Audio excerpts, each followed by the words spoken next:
and how the board would be blended. When we were creating the HRA, it was initially going to be under that umbrella of the EDA, and then as the community talked about it, people said, there's a lot of interest in housing and people really want to help, and we should separate the groups and let the HRA have a separate board and let more people be engaged and participate and contribute. And, you know, so you make the best decision at the time with the information that you have, and now we're just exploring. We have not made any decisions.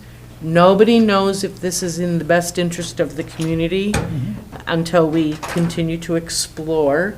It was discussed yesterday at the EDA meeting, and that board passed a resolution to continue to explore this possibility and allocated up to $3,000 to share with us, the HRA, the legal expenses for legal counsel, so that we might know the best path forward, how we would have to paper this up if we went forward with it.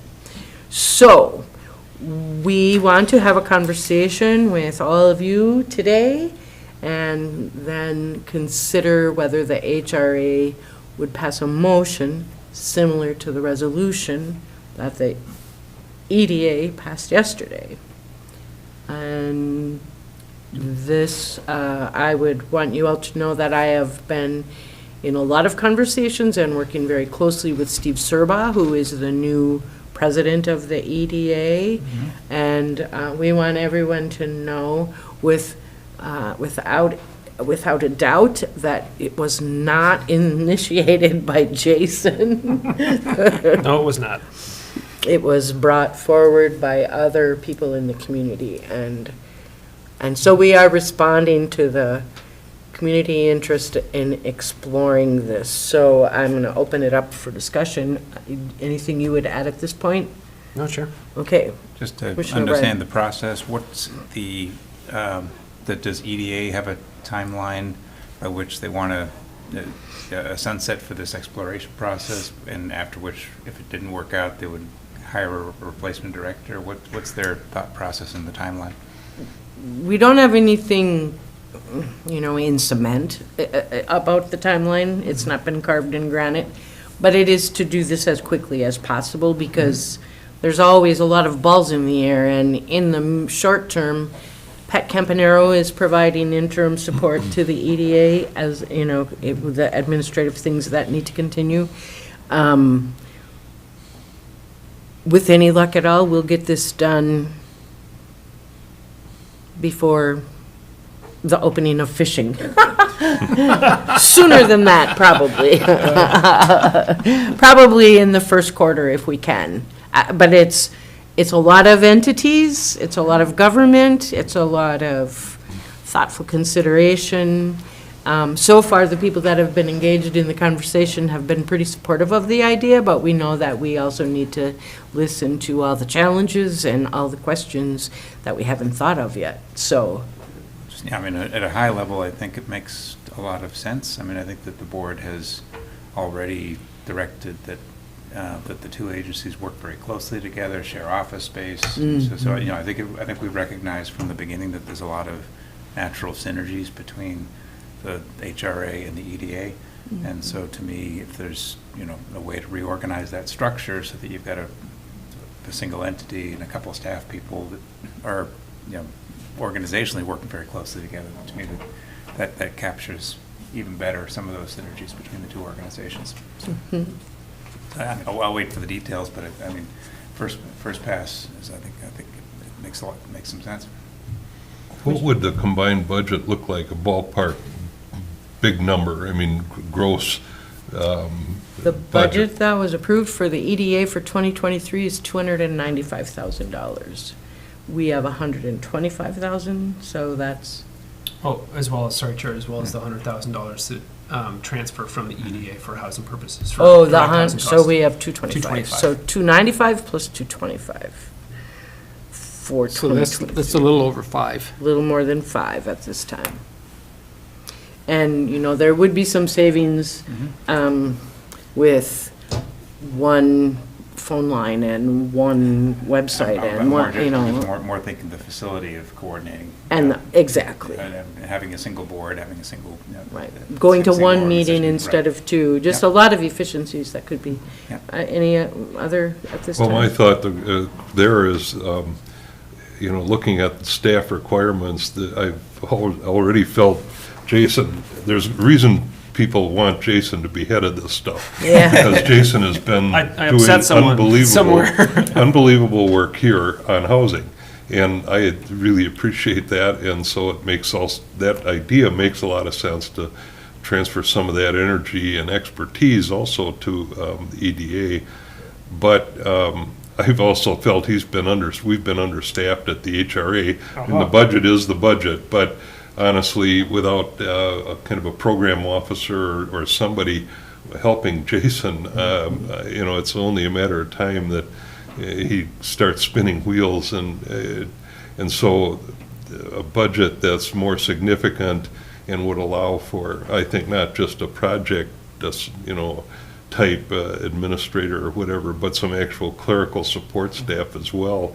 Those 3 positions, if that's not the direction, then I think it's a mistake. And I'm concerned, honestly, about housing in the EDA structure kind of playing second fiddle. And the reason the community, and there are all sorts of reasons why the community wanted to separate at some point the HRA from the EDA and into a separate body. And my concern is you got a community here who's, I've been extremely impressed, which is why I'm willing to serve on this board, with the commitment to housing. And honestly, at this stage, I don't see economic development as the same priority right now as housing, and I'm afraid that could get lost. I'm not opposing the motion to, you know, study it, and I agree that a legal analysis would really be helpful. What would this look like? But also some staffing thinking and, you know, really careful consideration. And, you know, at the EDA, it's, it might depend on how the board's constituted as to, you know, what his priority is housing versus economic development. Right now, all I see in this community is plenty of jobs that can't get filled because of housing, not because of economic development. And I have nothing against economic development, believe me, that's not it. So anyway, I've said my spiel there on housing, and but that's so that's my thought. But I think I'll, as one of my brother-in-laws says, I'll remain firmly flexible on this and continue to be open but I want to watch it progress too. I don't want a decision made, you know, in a vacuum or in a back room, the classic old way of doing things. That won't happen. Okay. This is totally transparent in front of the. I'd like to piggyback on what Bill said. Bill, I mirror exactly what you're talking about. And frankly, I don't think that we're capable, I don't think that we're ever going to get out front of our housing shortage. We can close the gap. I know that we can close the gap, and what the information we've gotten today is a good example of being able to close that gap. And I don't think that that what's going to impact closing that gap is the resources that we throw at it. If we think that combining these 2 organizations under one head, we can do more with less, we're really shooting ourselves in the foot. That we really need to do more with more.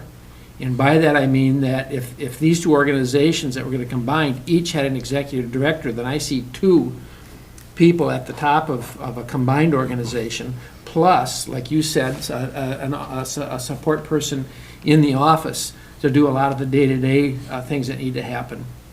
In addition to that, I think that we need a 4th person in the field, because what you see with Jason and this other person is this continued movement towards new projects, this continued, it's just breathtaking what you've gotten done, absolutely breathtaking. Now, what happens, and who's going to follow up on that stuff as it's in motion, and all those projects are rolling along, and while you're trying to work ahead, you need to be lining up new projects. As a building contractor, you're always looking to the next project, and who's following through with the one that's already in motion, and who's wrapping that up. There needs to be a fourth person in the field, in my opinion. And that foursome, I think, would be a force to reckon with for housing in Cook County. That it's not realistic to think that Jason can keep moving at the pace, at the forward motion that he's keeping up, and follow along with the things that come with the EDA. I mean, who's going to be looking in on the golf course and these other properties? Somebody's got to be doing that. It can't be the same person. I just know Scott Harrison will be watching the golf course. I can tell you, Scott Harrison will be watching the Oh, that's golf good. course. But That's good. it's a good point, though. Yeah, You but will. I just think that that's some, as we're progressing into this new phase where we've actually got projects going, I really see the need for a field person, somebody who's out in the field on a regular basis. And I know that as a building contractor, I always told my homeowners, people I consulted with, whether I had their project or not, is that you need to be present. When contractors are on site, you need to be present. And that keeps things moving along. If the contractor's got an issue that pops up, somebody's right there to be on call, to take care of it. And I just think that that's really important on these larger projects, that there's a field person that represents this organization. And we haven't needed that yet. But I think that we really need it. And with a new budget, I think that we should hire that fourth person. Could I share a couple thoughts? I'll keep them limited, I promise. You can share all the thoughts you have. Thank you, Chair. So as the Chair said, this was a surprise to me, I should say, for this idea, this concept. Regardless of how it shakes out, I think that I would like to do more close work with the EDA. I think there are opportunities that the EDA offers that the HRA can't. Well, there are actually statutory powers and spaces that the HRA can't play in, so to speak, that the EDA can. I've had the fortune of working under both simultaneously previously, so I know that there are some tools in both toolboxes that can be leveraged. With regard to the staffing conversation, my personal preference is I think finding, if you have the right person is very organized and has a certain skill set of project management and program management, I think you'd be surprised at how much we can get done. My preference is always to prove the need first. So get these projects in the ground and then prove that there's more to come before increasing staffing. That's just my more, maybe you could call it conservative approach to staffing, I guess. Although that's a dangerous word to use. I'm not trying to make a political statement. It's just, I do think if we have the right people working together, I think that, I'm not opposed at all to seeing, I can already see kind of the vision of, like the commissioners are saying, if all these projects start picking up steam, there's going to be a lot, which is wonderful, but there's going to be a lot to do. And that's why I'm here. But I guess the proof is in the pudding. So once these things start getting in the ground and erected, and there's all the project management elements of that, then I think that we can show, hey, we need, this is happening and we need a little more support. But so that's my 2 cents. I think I created a presentation for the chair and the president of the EDA when I was asked to kind of come up with a list of pros and cons, and I had to really think through what are the implications of this, what are the synergies, all of those things, and so I've shared that with them. I'm happy to do that with this board at some point too. Overall, I think there could be a lot of benefit to doing it. I know that there will be some growing pains, so to speak. There's going to be a very difficult first, call it 6 months or something. Anytime there's a structural change, that's the case, as well as getting a new staff person up to speed. So finding the right person that can hit the ground running would be also very important. On top of, frankly, figuring out all the mechanics of joining organizations. But at the end of the day, it's paperwork, and it's brain power, and it's time. And all of those things can be accomplished. It's just whether or not the ultimate result. So in other words, my short version is, I'm trying to park the most immediate impact, which is going to be a lot of work, and keep that on the back burner cognitively and think, is this the right decision and benefit to the community longer term? After we get through that hump of lot of work, will this be a good thing? I tend to think it could be if the right structure is in place. It seems like, in my mind, the measurement of it, if it's a benefit to the community, is if it takes the focus off housing. Because it seems to me like the county has already identified that housing is the #1 problem in this community. Housing is the #1 problem. So whatever shakes out, if it's going to be a deficit if it takes away any kind of momentum or any distraction from the housing, either from the EDA or the HRA. Great point, Commissioner. One thing I would contend is that housing is an economic development problem. Before I worked for the HRA, I worked for the EDA doing housing in Duluth because that was needed to be done. And again, the HRA was working in a different space. They were doing deeply subsidized, they were doing public housing. So the EDA was doing mixed income, mixed use projects. All of that's to say, I think that would come to the joint boards. Well, one of the things that should be done regardless is a strategic look at development countywide. That should happen. I think that's an opportunity period. I promise I'll be done in a second. But my point is, I do think that I understand the concern, and I think that's a warranted concern. We don't want to lose sight of that. But again, I think the community has spoken loudly the business community has spoken loudly that housing is an economic development problem. And I think too often the tendency is to bifurcate those two issues and say play in these different sandboxes. And from my perspective, you can't separate the two. Retail happens when people live there, people come and visit. So you need the houses for that to happen. So it's an iterative process. I think you're right, you can't bifurcate it. However, language is important, and my guess is the average person in the community understands the word housing more than they understand economic development. Sure. The people that are leaving this county are not leaving because of economic development, they're leaving because of housing. And I think that's something, that language in the presentation that we put out to the public is really important. And to me, it's housing, it's not, I mean, you can't separate them, but it is a linguistic issue. Sure. That's why people are leaving here. They're coming here for the jobs. They're coming here for the economic development. There's so much opportunity in this community for economic development. Lots of opportunity. But they're leaving because they can't find housing. And that's, I think, the point that I want to make on that. If we lose sight of that, I think that it would be a mistake to combine the two. Fair enough. And I think everyone that's been involved in these conversations so far shares that sentiment. Yeah, Exactly. I agree. That we have to keep that focus. And I just want to say, I'm going to get to the commissioners as well. We want to hear from you, but Commissioner Gaylor? Well, I think it's a positive aspect that the chair of the EDA is Steve Serbaugh, who has proposed the roundup for housing or whatever. And I mean, that shows me, some skin in the game is the guy term for stuff like that. But, they've got a stake at it, and there's an understanding of the importance of housing. So, I'm firmly flexible, but that was a positive aspect to me. And it kind of relates to something I'd like to bring to the attention of the board later, which is how do we thank citizens who do good work for us? I mean, I think of Steve, I think of Howard, with the real estate partnership. Those are important things, and to me, we ought to, as a board, recognize that. I don't know how we do it, but just even a handwritten note or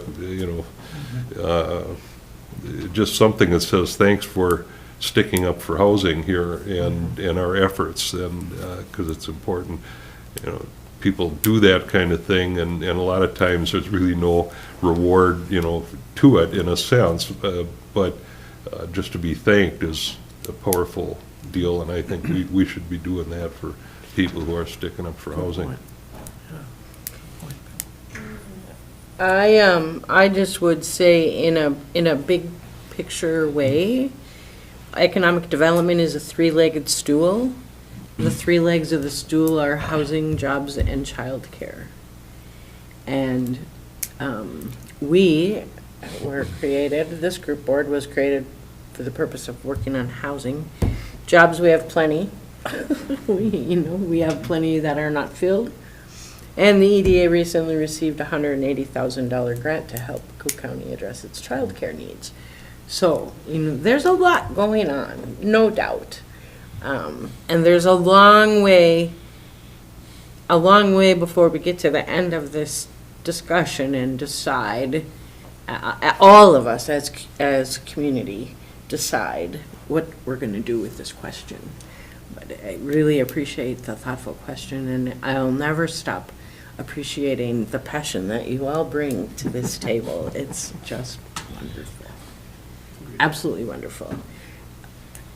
Question, so in terms of the process going forward, is there a need for folks to get involved in thinking through and drafting some of the what's the process for fleshing out and coming together, putting together a plan that gets presented to both boards for consideration? And I guess I say that in a way, I'm happy to, if that's a process in which I can help, I'm happy to be involved in that. Well, I think, Commissioner, at this point, the thought process is, so the EDA, again, as the chair said last night, discussed this and passed a motion to support the exploration of this opportunity, as well as put some funds toward some legal costs. So if this board decides to do that as well, my intent would then be to contact him. I already actually contacted my attorney this morning, let him know I might have some things coming his way. I think we would come up with the legal path, what that looks like, which again is going to include both the county and the city because there's a joint powers agreement. So really, as far as public process goes, there's going to be quite a bit of it from 4 different bodies, uniformly having to review and decide on this. But as the chair also indicated, the EDA is in an interesting position in that they have their executive director's last day on Friday. And they're, of course, interested in not prolonging the gap to have a new executive director or leadership, because that's just more things that they have to try to get done. So they're incentivized to try to make this decision sooner rather than later. And as I've talked with the chair and I've talked with Steve Serba of the EDA about this, from my perspective, this is, if it was going to be combined, this is probably the best time to do it, given that the HRA doesn't have yet formal agreements in a bunch of places with a bunch of projects. Once you do that, it gets a lot more complicated to combine everything. So that's not a statement that that's not me making the statement we have to do it because now's the time. It's just recognizing that this probably would be the opportune time if it was decided that this is a good decision. Not to mention the board of the EDA has dramatically changed in the last year or two, and there's a new chair and they have the vacancy, et cetera. So I think it's a really good time, no matter what, to reassess and look at the question, and then whatever's decided, then that makes sense moving forward, for what it's worth. But I want to invite Commissioner Hawkins and Sullivan to jump in here. Well, thank you. I agree with Bill, and there's a reason the HRA was not formed as part of the EDA. It was discussed when we talked about that. And so I just want to say, I think the community agrees. We wanted this board to focus on housing. I get there's some crossover, and this might be a good time to explore options. So I will agree with Bill that to be open, non-committal, firmly flexible. firmly flexible. I just would encourage the EDA. There's some things that need to be cleaned up over at the EDA. And I think let's just make sure that everybody's got everything taken care of before we talk about joining boards. As I look at this opportunity, I think we really do need to explore it. I think we need to educate ourselves as commissioners on these boards to make sure that we understand the implications of the organizations coming together. What are the pros? What are the cons? It's really important to look at those pieces. And I'm also very interested in the legal perspective on this, because we do have joint powers agreements in place. And with the EDA, it also includes the city, which is different than this board. So I really appreciate taking some finances. I'm pleased that the EDA made that move to allocate some resources to looking at the legal aspects of combining the organizations, and then come back with that information so we can discuss and process all this in an intelligent fashion. Yeah, thank you both. One of the things that I am finding very interesting is that the EDA was created by Minnesota statute in 1988, and it's named the Cook County Grand Marais Joint Economic Development Authority. And in the time that I was in the employment of the EDA, I don't remember looking for any joint powers agreements between the county and the city. So I don't know, probably there's a room full of old files down there that, I don't know if there's somebody might be around that still remembers what happened in 1988. We can explore that. There's probably a way to find our old archives.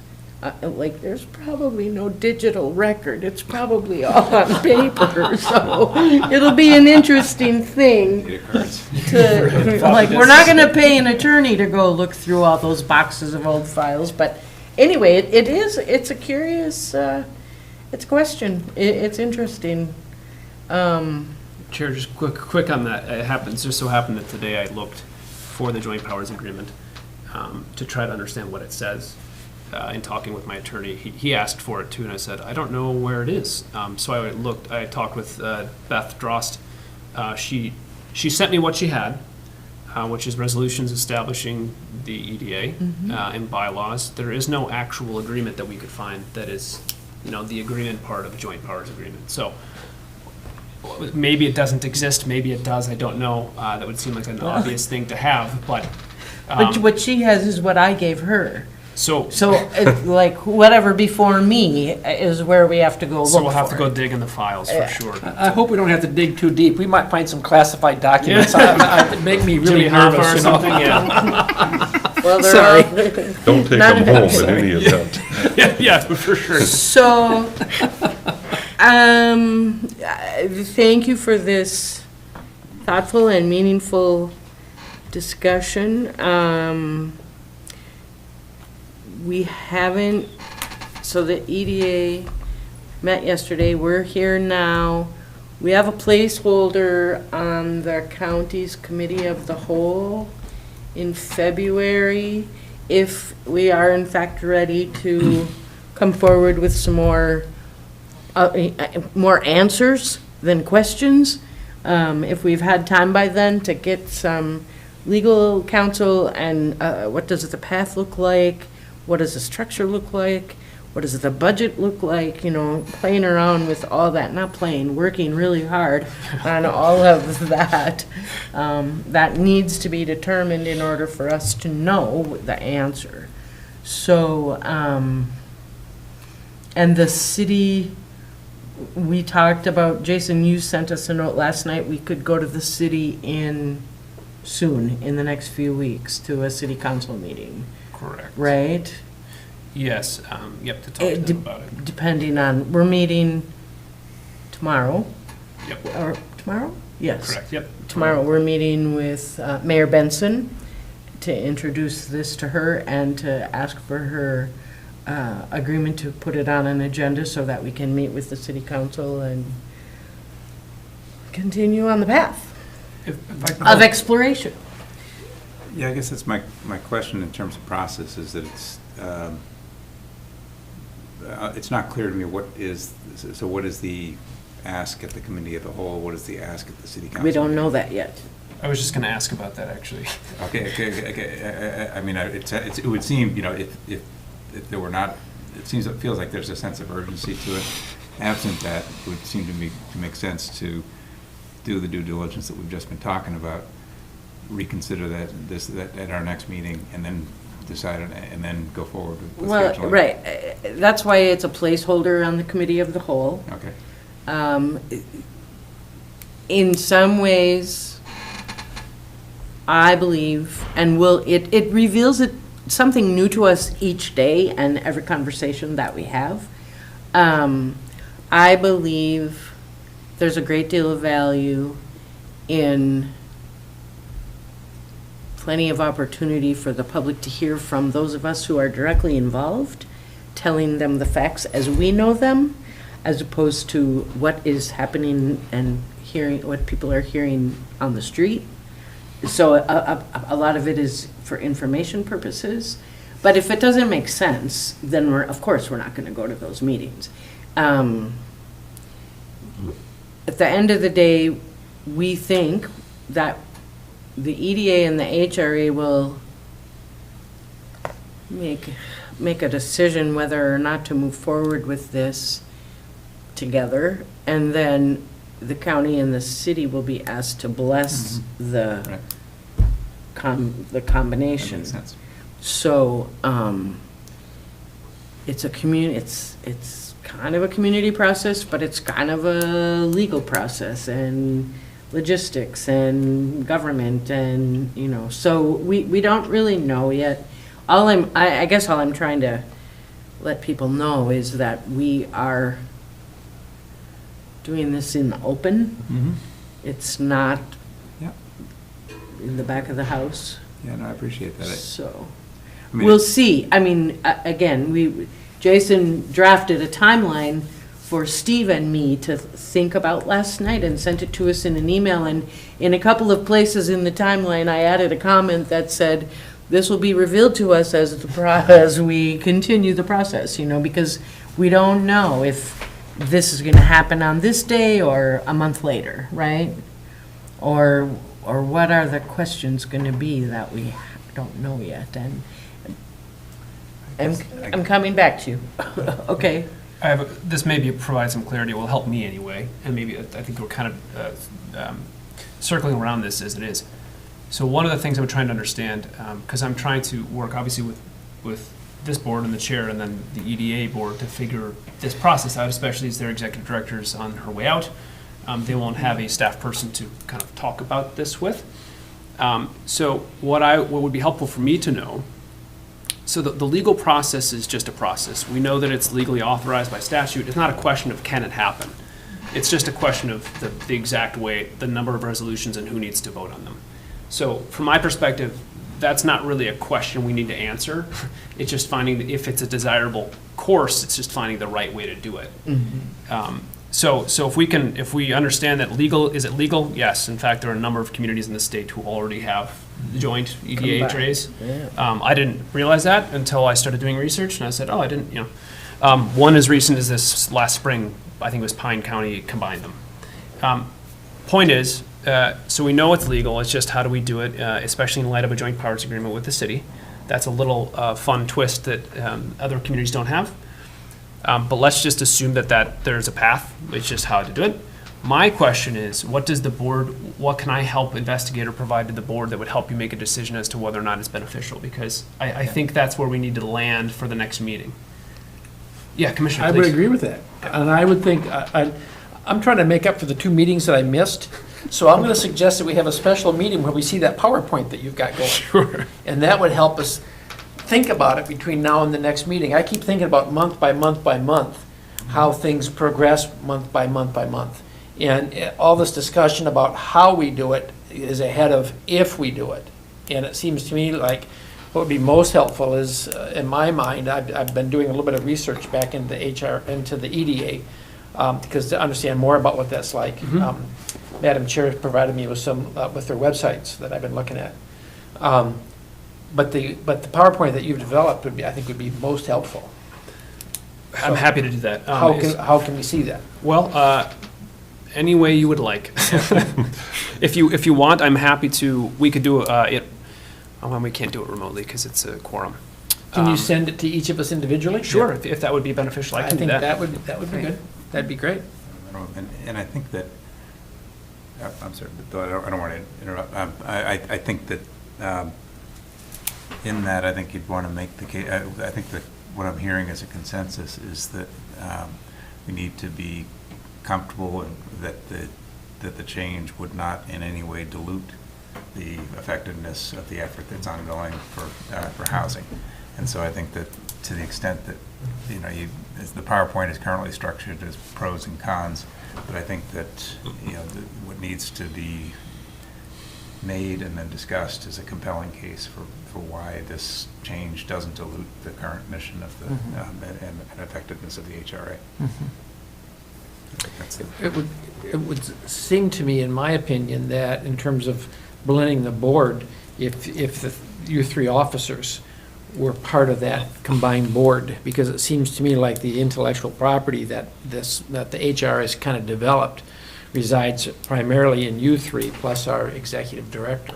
Well, I think that's one of the, I think that's one of the ways, that would be one of the measures for why, so the boards, that would, I think that, I'd be comforted by more information about how's the organization going to be structured, how our resources going to be allocated, how's, Right. all of those could give comfort to the notion that, that the HRA is in fact alive and well and now strengthened by partnership, but by incorporating or combining with the EDA. So. Yeah, and that has been part of the discussion, but we're not in a place where we can speculate what that's going to look like yet, right? Right. I know you're not asking for that. No, I'm no. just saying, there's acknowledgement that we do have people and passion, and we have a mission and a purpose, and we don't want to, I'm not getting off that wagon. Neither am I. Neither are you, so we'll see. Good to know. I would also like to know, so right now the EDA has some debt. So if we combine these two forces, what does that look like going forward?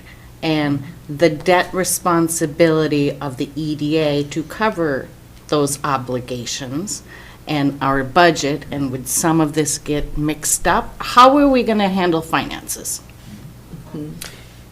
Go ahead. We initially are thinking that the accounting of the annual budget and levy requests for the accounting would remain separate. The management of the projects and the money would be under the umbrella, but we would still keep, but we're That's not something gonna- I would yeah. like to see, Yeah. in writing, how that might look. We don't I'm not sure know. yet. I don't know the extent of, I don't know the finances of the EDA because I've been part of it. I don't privy to Right. it. So, I mean, I know general operations they have in the golf course and other programs, et cetera, and grants. And I was working today with Director Rost on some of the housing-oriented grants and taking those over for the EDA because it makes sense and someone has to. But I'm not, that's a conversation we'd have to have, obviously, with the EDA themselves. And it might be advantageous to have a working session where both boards come together and talk about some of these I things. think that'll, I think we could address a lot in that space. I would love to have the answers, I don't know. yeah, I think there might be a very large working session with people who are interested from all of the entities involved, the EDA, the HRA, the county, and the city. So would it be, We can, oh, sorry. go ahead. I will happily send out the PowerPoint with the materials that I have. That, again, it's just my subjective internal review of things to consider. And after this, I might go back and add a couple of things that are coming to mind. And then I'll send that to the board. And then perhaps the next step, of course, if you have questions about that, feel free to individually reply to me and I'll answer them. But then to set up a joint meeting, at least with the EDA board, if no one else, a working session to talk about some of these things with them. I think that makes sense. Is everybody agreeable with that if I reach out and say, hey, were there some times that we could get together to do this? And I think if possible, in the next few weeks would be ideal. I just want to, yes, Commissioner? Just a comment that when you schedule that meeting, make sure you only have 2 commissioners, so we don't Oh, have a quorum. quorum. So I would recommend Commissioner Hawkins and Commissioner Mills as the primary for both groups. Well, we could notice the meeting, but are you saying you want to have a closed session? I'm Might not be- saying that, I'm not recommending that, I'm Sure. just saying be aware of that. Yeah, I Understood. think Either you have we- 2 commissioners or you have to notice the meeting. Fair enough. Thank you. Well, if there's a quorum of ours, Us, they have to. we have to notice. Right. them. So I think we need to think about that Yeah. for a little bit, a minute. Just, who should all be there and what process do we need to follow in order to make that happen? Do we have it in this room? Do we have the camera and the microphone on? Do we, logistics or is it a small group of representatives from each organization that have a working meeting and then we bring it back to the bodies in the whole? The other thing this is a question, if you share the PowerPoint with all of us here, does that make it public information? And I don't want to say that we're hiding anything, but if it's incomplete information and if it's, if it gets out and then, it creates expectations, you know what I'm saying? It's is it your working document? And, because I believe once it comes to all of us, it becomes public information. How was it distributed at the EDA? It was not. It was not. It was only been shared with Steve and me. Then I would recommend do a parallel process with this group. Share it with the president and maybe one other officer. The But PowerPoint. do it in a similar fashion, so you're doing a parallel track with that. And then you can always have some type of, But he already has shared it with the, no, I'm speaking with the whole board. You shared the PowerPoint with Mr. Serba and me, and Chair Somnus. right? Correct, that's the only people who have. Right. So now what parallel? So to be parallel here, it would be Chair Somnus, She already has. I already have it. right, and no one else. That's what I Oh, just okay. think it's full of questions and not answers. And I just, again, I don't think you like- should do something differently for the Understood. Sorry, I wasn't HRA tracking with and what the you're saying. EDA. Yep, so what do Right. we do Should be here? the same Agreed, we thing. should have the same process for both of them. So I Correct. think, let us work a little more on what we think are some of the answers to the questions that we've heard from all of you here today. And when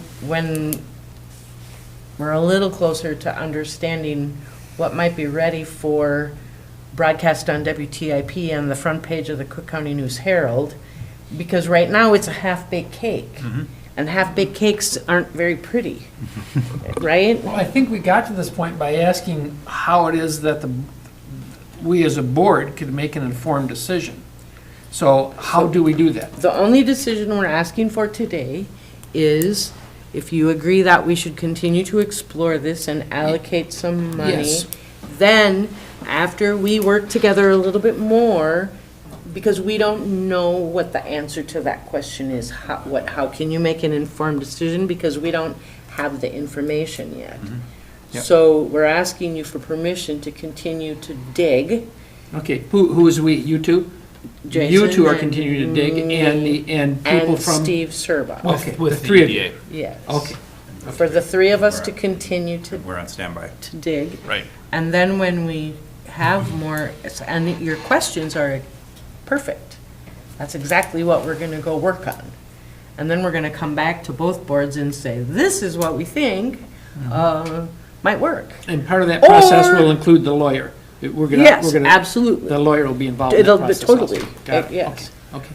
And we still won't make any decisions. We'll still come back and say, this is what we see, this is what we learned, this is what we found.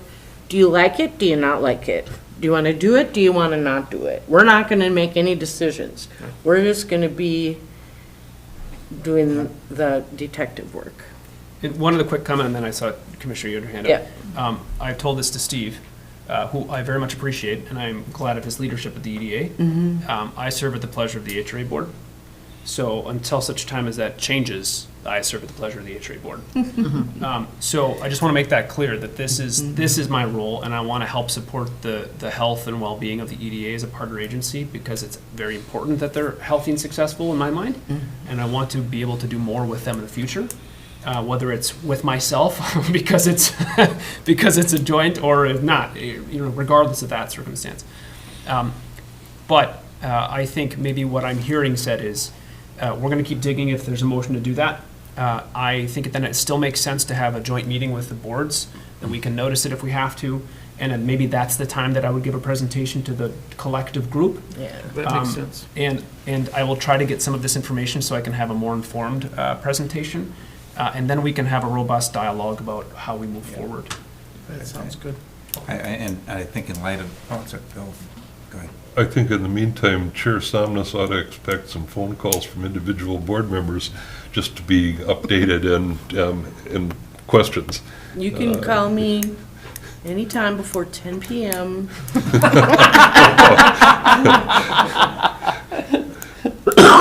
And I think in light of this state of flux, if you will, I think it's premature to schedule public meetings with the county, with the committee of the whole, the city council, because we don't know what,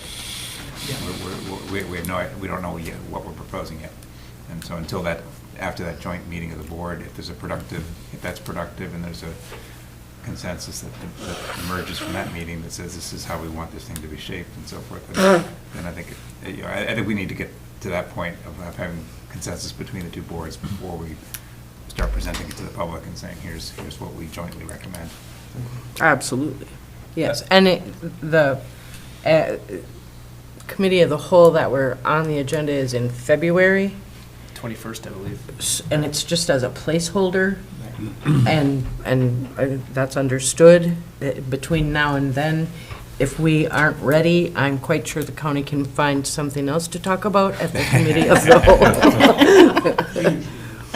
It's a lot easier for us to get off the schedule at the last minute, or, not the last minute even. We won't wait till the last minute. Yeah, thank you. In 2 weeks, a lot of, in the next 2 weeks, a lot of it is going to change. And I would also tell all of you to expect that you might receive notice that we're going to have a special meeting 2 weeks from now. Because we're going to learn a whole bunch of stuff every day, and, it will continue. Just on that note, quick, as a process point, thank you, Commissioner. I really appreciate and agree with that perspective. I think it functionally, boards approving, having consensus, and then going to the county and then going to the city to ask for their blessing on this makes the most sense. Yeah, that's what I meant to say, but Yeah, maybe sorry, I there's a didn't whole say bunch of that. moving parts here. So just timing-wise, our next meeting's on February 15th. So if we were to, my goal is to have a meeting with a joint working session before then, between now and then. That's about a month. I think as long as schedules allow, I'll reach out to the EDA and see if we can make that happen. Because then if we have that working session and presumably out of that, there's going to be at least some sense of whether or not this is the way we want to go. That's my hope. I think it should be clear sooner than later whether or not it's a good path to go down. And then we could, if we're ready, if we have a decision from the boards at that point, we could bring it to, for some sort of resolution on the 15th, and then the EDA can bring it to their board. And then, it doesn't, there's no pressure to get it under this timeline. I'm just saying it might work out that way anyway. And then we would bring it to the county and for their blessing, or however that would work mechanically. And just a point of clarification, the joint meeting of the EDA and the HRA would happen after we receive information from legal counsel. Correct. I anticipate that by the end of the week, probably. Oh, well, hurry up. Sorry for slacking, Chair. So how much is that legal counsel costing? We already have a budget for it. So we have an allocation for professional services. Yeah. The HRA, the EDA, excuse me. I've got all these acronyms in my head. The EDA board approved up to $3,000. Technically, I have the authority to spend up to $2,000 on services without additional approvals. I don't imagine it's going to cost more than $2,000. So, in other words, total, I think it's probably going to be total. Oh, that's south of 3,000, I would suspect. Because it's really a series of, I don't expect it to cost that much. If it does, then we'll have to come back, but at this point, we can match what the EDA has if it came to that amount, and then we would have to revisit, but I suspect it won't come to that Could I amount. suggest that maybe we make a motion approving $3,000 to match the EDA, Yeah. just in case it's needed, so we don't have to come back at another meeting or do a paper ballot or whatever. So I'll make that motion, that we continue to explore this idea, and we approve expenditure of up to $3,000 to match the legal commitment by the EDA. Okay, thank you for the motion. Commissioner Gabler, is there a second? I'll second with it. I guess my question would be, I don't remember what we put in place already for spending authority. We have an approved budget that includes services, and I don't remember what the Amount is? what the ceiling was in. I believe it was 5,000, but also keep in mind that we didn't use most of that for 2022, so we have some rollover budget in that department. So we have I'm happy 2023. to, I'm supportive of the idea. I guess my question, I'm not positive we need it, but. Oh, sure.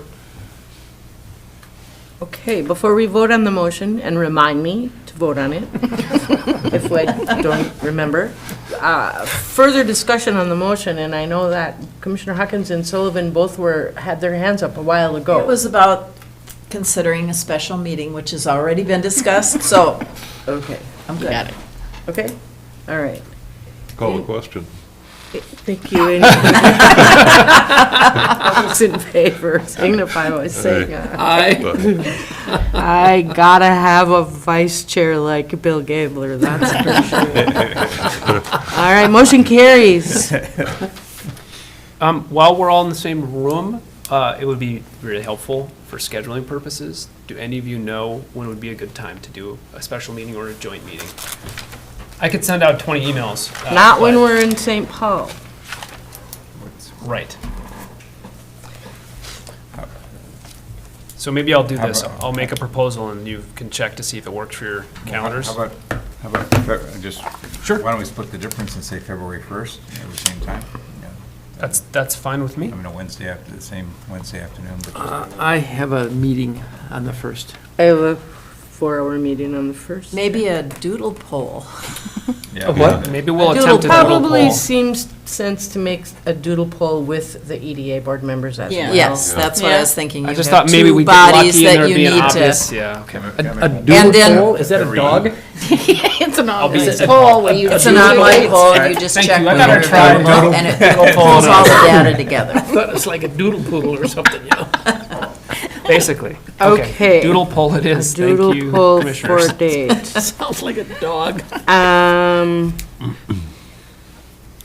Okay, any further discussion on the discussion about the discussion with the EDA?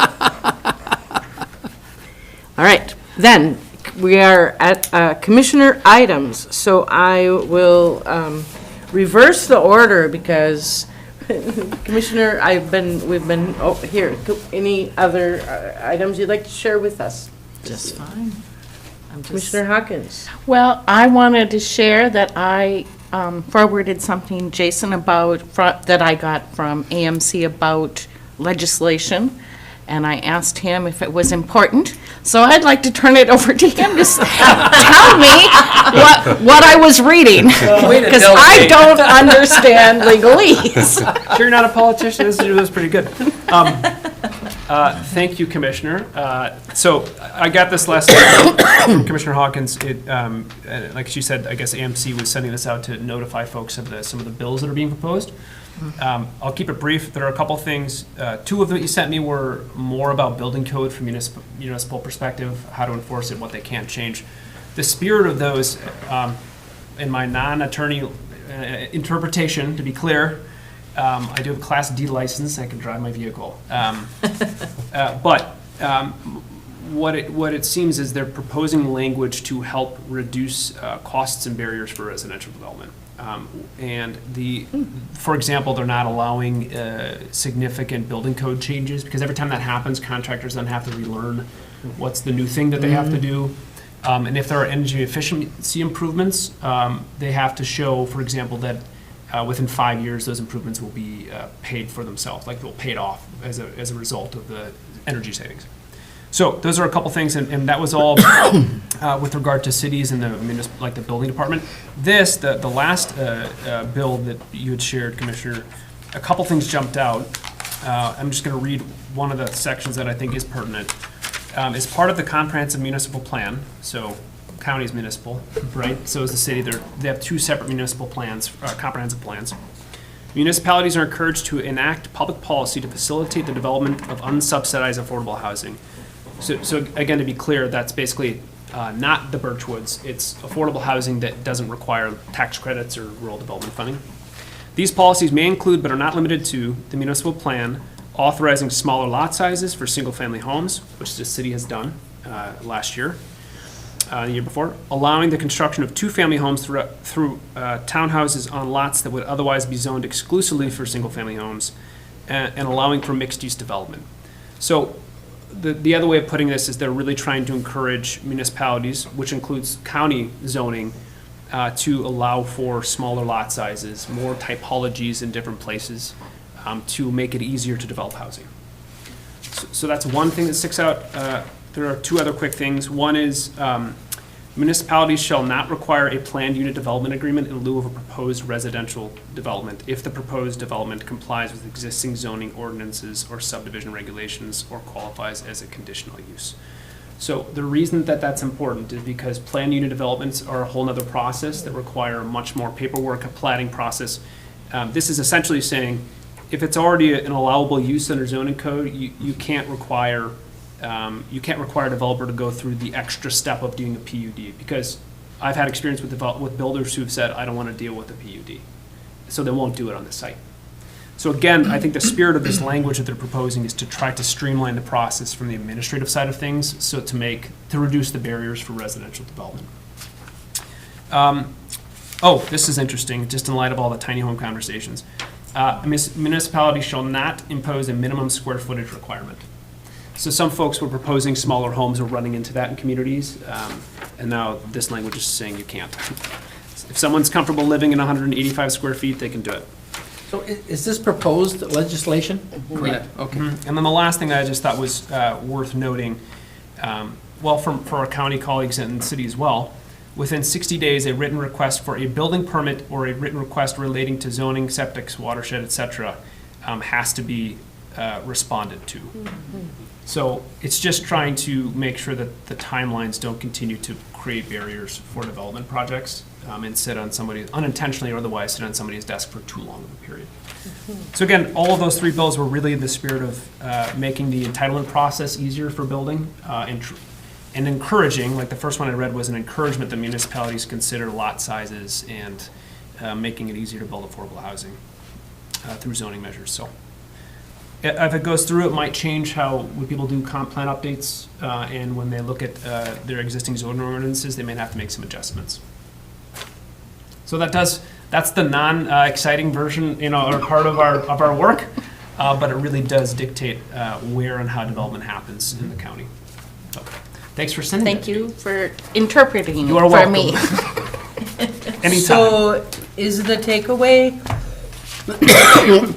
that the people going with the county on the days that the AMC is in St. Paul, and for us when we're there, to say, we like these, we support these, we encourage these? I think largely what I've read, yes. I think Yes. that it's encouragement from many conversations with builders and contractors. Yeah, We want to open up the opportunities. They still have to Yeah. go through a review process. They still need permits and all of that. right, It's just trying to make sure that we're providing the best customer service we can right, as municipalities. great. So, any other questions about Excellent. that? Some light reading for the end of the meeting. All right. Continuing with commissioner items. You're I next. have a question about where is the county on its on the zoning around having only 2 residences on any given parcel. Where are they on Yeah, it? is that something that's being considered? You can already, Yeah, that's already allowable. that's already, yeah, As More long than as- 2? not more than No, two. that's my question. On my 80 acres, I can only have 2 houses on it. Yep, That's so- a zoning issue. Yep, so that So would be that an was something we example of talked something about. we could change, that the county would have to change the My ordinance. question is that on the county's radar? I know that that's a conversation. I don't think that they have any proposal to change it at this time. Okay.